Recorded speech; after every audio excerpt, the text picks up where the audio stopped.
Most people lose money in penny stocks, but you know who loses money even faster? Halal investors. It's a harsh truth, but someone needs to say it. And today, I'm going to show you exactly how to avoid being one of them. We're diving deep into the world of halal penny stocks, and I'm going to reveal the secrets nobody else is talking about. Stick around, because this could be the most important financial video you watch all year. First things first, what exactly are penny stocks? Simply put, they are ultra-cheap shares, typically trading for less than $5 per share. Sometimes it's even less than $1. The appeal is obvious, right? You can buy thousands of shares for a very small amount of money. If a stock goes from 10 cents to just $1, you've made a 10 times return on your investment. It sounds incredible. This is the high-risk, high-reward nature of penny stocks that lures so many people in. But let's be real, it's also a world filled with high potential for scams. Now, let's add the halal layer to this. For a penny stock to be considered halal, it's not about the price of the stock. It's about the company behind the stock. A company could be trading for a single cent, but if its business is haram, then investing in it is completely off limits for a Muslim investor. The core principles of halal investing still apply, no matter how cheap the stock is. So, what do we need to check? First, and most importantly, the business activity must be clean. This is non-negotiable. The company cannot be involved in prohibited industries. We're talking about no alcohol, no gambling or casinos, no conventional banking or insurance that deals with interest or riba. It also means no pork-related products, no adult entertainment, and no weapons manufacturing that isn't for national defense.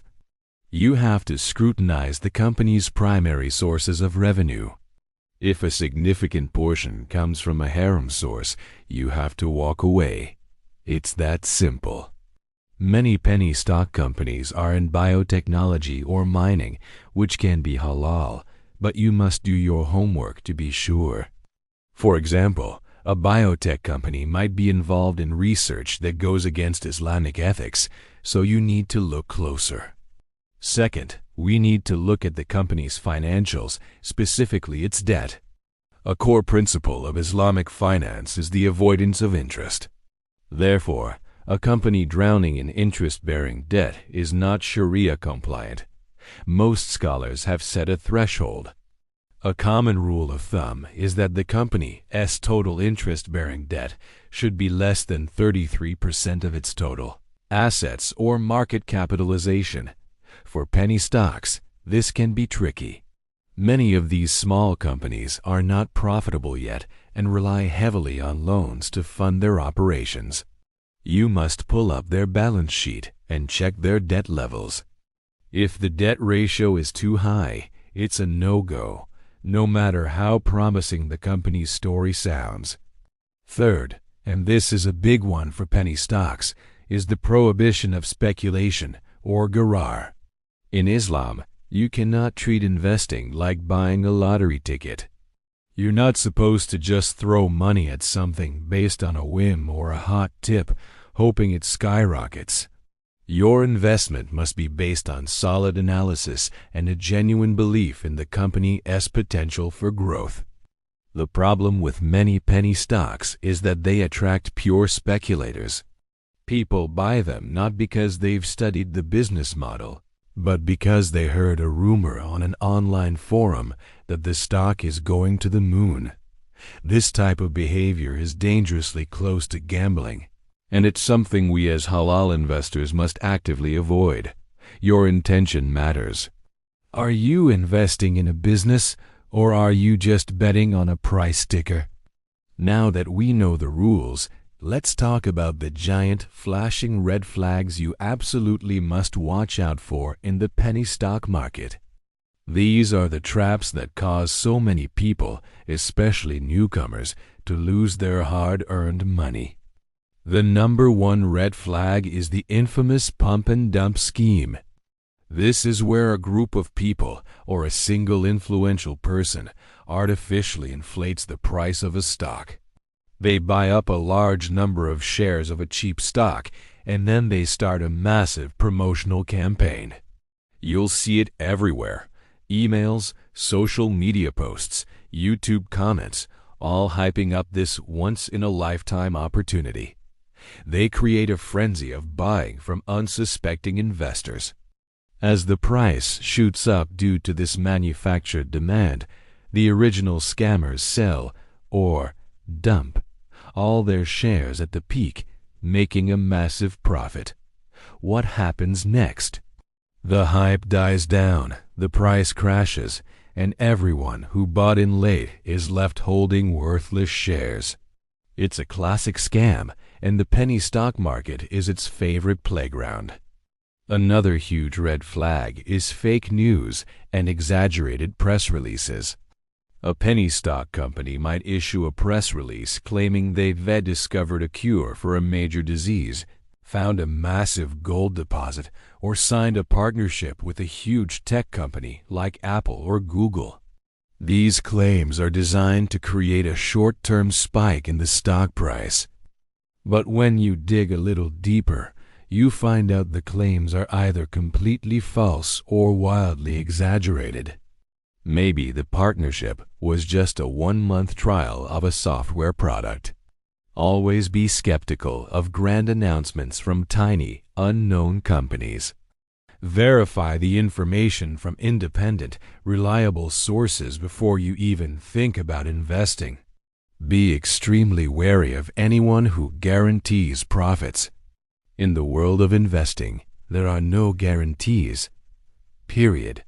If you see an email, a message, or an ad that says guaranteed 500% return in 1 week, run in the opposite direction. It is a scam 100% of the time. Legitimate financial advice never involves guarantees. The higher the promised return, the higher the risk, and often, the higher the chance it's a complete fraud. Halal investing is about steady, ethical growth, not get-rich-quick schemes. Finally, a major red flag is a company with no real product or operations. Some penny stocks are just shell companies. They exist only on paper. They might have a fancy website and a professional-sounding name, but they have no actual revenue, no employees, and no business plan. Their sole purpose is to be used in stock manipulation schemes. Before investing, ask yourself, what does this company actually do? Do they sell a product? Do they offer a service?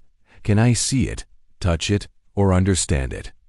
If you can't find a clear answer, it's probably not a real business. So, with all these risks, how can you possibly find a legitimate, halal penny stock? It's difficult, but not impossible. It just requires more work. Here's a practical checklist to follow. First, go directly to the source, the company's website. A legitimate company will have a professional website that clearly explains what they do, who their leadership team is, and how to contact them. Look for an About Us page and an Investor Relations section. If the website looks like it was made in 5 minutes or is full of grammatical errors and vague promises, that's a bad sign. Second, dive into the financials. Don't just trust the press releases. You need to look at the official financial statements filed with the regulatory bodies like the SEC in the United States. Look for their annual and quarterly reports. Check their revenue. Are they actually making any money? Check their debt, as we discussed earlier. Check their cash flow. Do they have enough cash to operate, or are they constantly on the verge of bankruptcy? This is not the most exciting part, but it's the most important. If you don't understand how to read these documents, take the time to learn. It's a skill that will serve you for your entire investing life. Third, investigate the team. Who is running the company? Look up the CEO, the CFO, and the board of directors on professional networking sites like LinkedIn. Do they have real experience in their industry? Have they been successful in past ventures?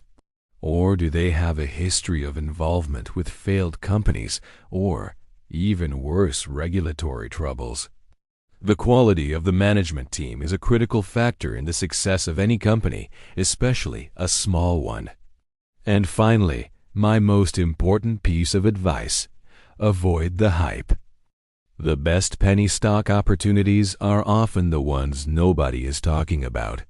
When a stock is being hyped on every social media platform, you're probably already too late.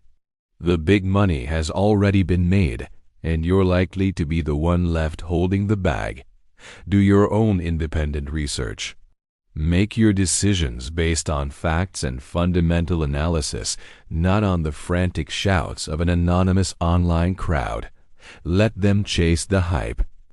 You focus on finding real, undervalued businesses. Let's wrap this up with a crucial mindset shift. Halal investing is not about getting rich quick. It's about building wealth in a way that is clean, ethical, and pleasing to God. It's about clean money. The allure of penny stocks is the dream of turning a few $100s into a fortune overnight, but that dream is usually just that, a dream. For most people, it turns into a nightmare of financial loss. Your focus should always be on the quality of the business and its compliance with Islamic principles. Research first, invest second. Be patient. Be disciplined. And always invest with knowledge. It's better to earn a slow, steady, halal profit with peace of mind than to chase a fast, questionable gain filled with anxiety and risk. Earn with peace. That is the ultimate goal. I hope this has been helpful and has opened your eyes to the realities of the penny stock market. It's a dangerous place, but with the right knowledge, you can navigate it safely. If you found this video valuable and want more practical, no-nonsense tips on halal investing and personal finance, make sure to subscribe to the channel. Thanks for watching.